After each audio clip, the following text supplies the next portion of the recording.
What's going on, everybody? Welcome back. In this video, we are looking at the NBA slate for Saturday. We have a busy day today. NBA all day, starting at 1. We have MLB, 2 slates for MLB. We have UFC fights later, PGA going on, so it's going to be a fun, busy weekend.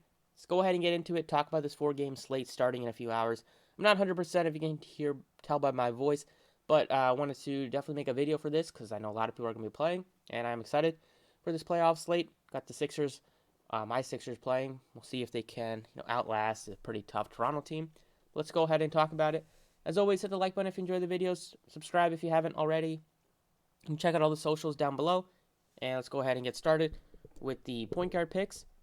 So, no Luka Doncic, a big blow. He got injured in their final game of the season. Pretty meaningless for him to play in that game. We saw a lot of other stars sit out. But sometimes it bites you in the rear end, playing your star players near the end, and that definitely hurt Luka. He's not going to play at home, which sucks for the fans as well. Other picks at point guard, now that Curry is back, Poole is kind of too expensive at 83. Harden at 92, we'll see how he plays. Still like some other guys and getting to Harden.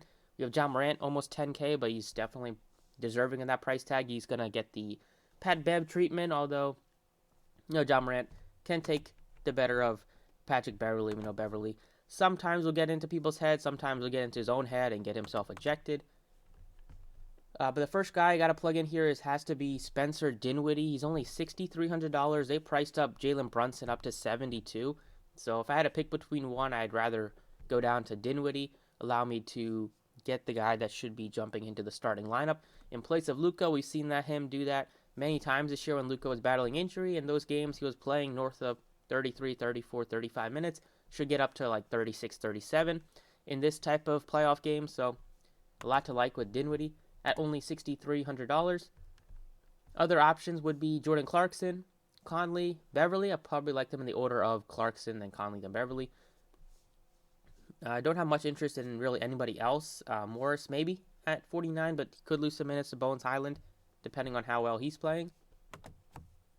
Over at shooting guard, we have Donovan Mitchell, $8,100. I think he looks like a good play. He's not even that expensive.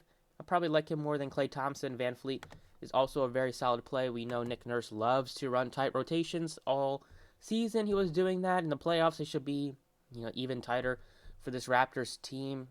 They are healthy now, so they are a pretty scary team. They got 5 really good starters, and depending on how their bench comes in, they just have a lot of bigs coming in off the bench.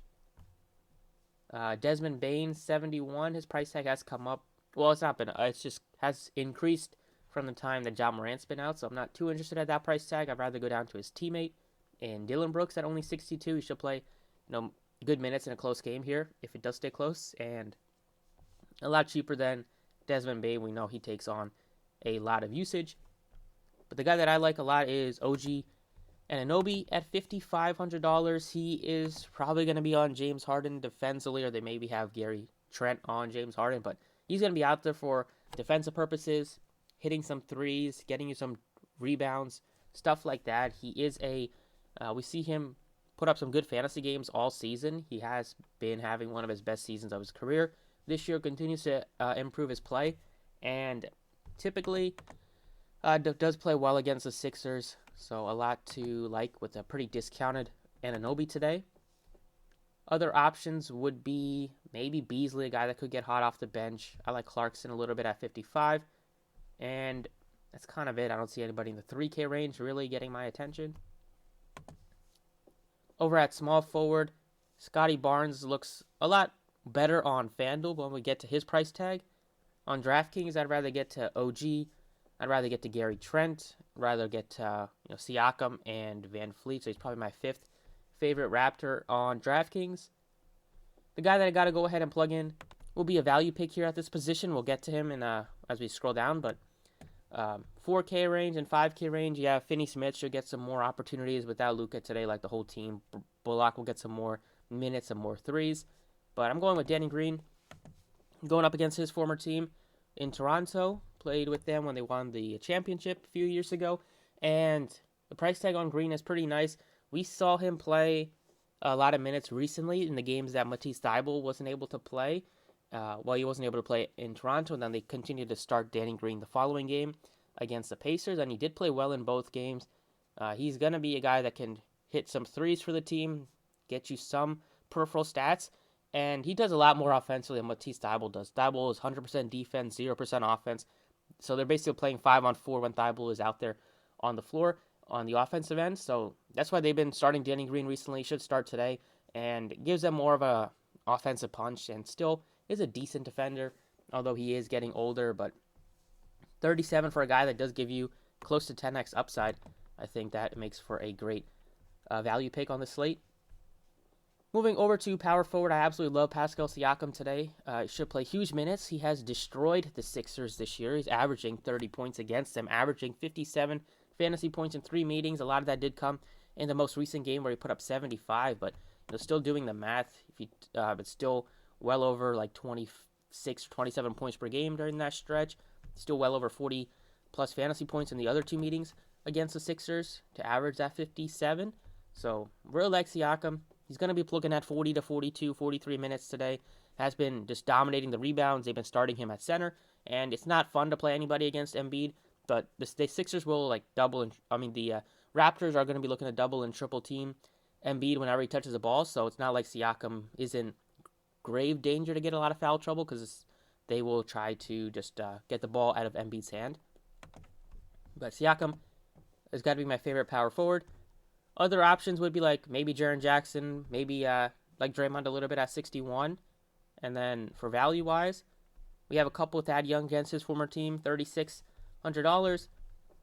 And you can maybe look to I kind of do like Maxi Kleber at 33. They got an increased price tag on Dwight Powell, but Kleber should still play good minutes off the bench. If he can even close over a guy like Powell or close over some of these like Bullock or maybe if he's not playing too well, a guy that can hit some threes against a team in Utah that has been, you're going to need like guys that can actually shoot and not just drive to the paint. It's tough to do that against Gobert.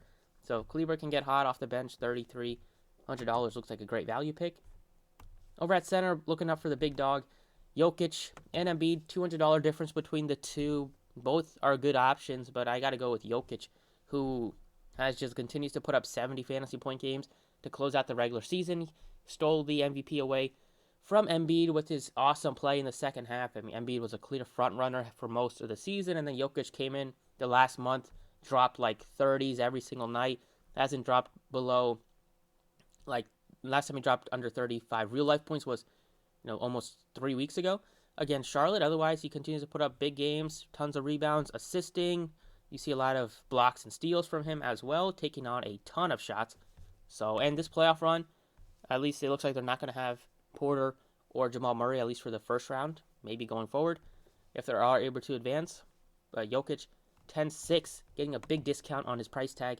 Got to take advantage of that. Other guy could be Gobert at $8,000, just because he's not that expensive. Now we got about $5,000 left for the last couple of spots. One guy I'm going to go ahead and put in is going to be on the Memphis side. They should get a nice matchup here and a nice pace-up spot here against the Timberwolves. These playoff games have been going under, like I mentioned in yesterday's video. Both the Cavs game and the Clippers game went under the total. So I might just do like a little under, see what the totals are looking at. I might just pick some unders again today because you're getting teams actually playing defense. They're not just going to be running up and down the court like they do during the regular season. Actually going to try to drop some plays and run some plays. So, yeah, that's what I like for DraftKings. Feel really good about these 6. Only guy that gives you some concern might be like Danny Green, as he is a little bit scoring dependent. But Dinwiddie looks awesome at that price tag. OG looks great. Siakam, one of my favorites. Jokic, obviously. And then Brooks, still going to be looking at good minutes today. Good price tag compared to some of these other guys on his team. That's it for DraftKings. Let's run through FanDuel. All right, let's go ahead and talk about the FanDuel picks. Point guard plays for us. We have Curry at 92, a pretty good price tag on Ja Morant. Second game back from missing an extended period of time. Other options are Van Fleet, 78. You can go down to Dinwiddie at 69. He's still a little bit cheaper than Brunson on both sites. It might be a little bit closer over on FanDuel between the two. And then you have a much better price tag on Jordan Poole, although I still don't think he's like a must-play. When you have guys like Clarkson, a lot cheaper, and then you have Beverly, should be playing big minutes today for defensive reasons, going up against Ja Morant. I'm going to stick with Dinwiddie just to get to one piece of the Mavs. offense that is going to be playing good minutes, getting a lot more usage, and he's a guy that can contribute with all aspects, points, rebounds, and assists. Over at shooting guard, we have a pretty good price tag in the mid-range here. Desmond Bain, sub 6K. That looks really good. Maxey, sub 6K as well. And then we have Brooks at only 52. Gary Trent at only 56. Finney Smith at only 48. Those are some of my favorites. Green also looks good. Bullock looks good as a value. But I'm going to go ahead and put in a sub 6,000 Desmond Bain in a good matchup. Small forward, you can look to pay up for Harden at only 9,000. Tobias, 61. He's taking a backseat to Harden and Embiid and at times Maxey this year. So he's kind of been like the fourth option, which is not great for a guy that's making like 45 million. But he still can get you some rebounds, I guess, and get you some shots. He doesn't take a ton of shots with all these other guys that like to shoot. But I got to go with Scottie Barnes here first. At only $5,500. I think we passed up on OG's price. Might be power forward, we can play him, but 55 for Scottie Barnes looks awesome. He's like $6,900 on DraftKings, so take that big discount, play him over on FanDuel. Other option would be Danny Green just as a value pick to punt with. And then, yeah, Will Barton here as well. And like Brooks, which I mentioned. Power forward. I like how FanDuel gives you all these center options to play at power forward. You can play Jokic at power forward, Embiid at power forward, Cat at power forward. Doesn't make a ton of sense, but I guess they're just trying to make people make as good lineups as they can. But 61 for Jaren Jackson looks awesome. I like OG at 58. But I'm just feeling a big game out of Siakam, so I'm going to take him, even though you can look to pay up or pay down for like Cat or pay up for Embiid or Jokic. But I'm going to look to pay up for my center at the actual center spot where I'll play Jokic at 12,000. Cat played awful. He fouled out early. 4 fouls in the first half in that playing game. They still managed to get it done without him. Not the easiest matchup going up against Steven Adams, but the price tag is reasonable. And then like you have Green and Jaren Jackson as two guys to mention. But today, Jokic got to be my favorite spend up. Siakam is my second favorite spend up. Looking at some of these Toronto guys just because they're super cheap and they should play huge minutes, like Scottie Barnes, OG, on both platforms. I like some of these Memphis guys against Minnesota, Desmond Bain, Dylan Brooks especially, and then you're looking at some of these Dallas guys like Dinwiddie, Brunson, and then you're looking at some of the value with like Finney Smith on FanDuel or Maxi Kleber on both sites. So that's it for the video. Best of luck tonight. Hope you guys make some money, and I'll see you all next time.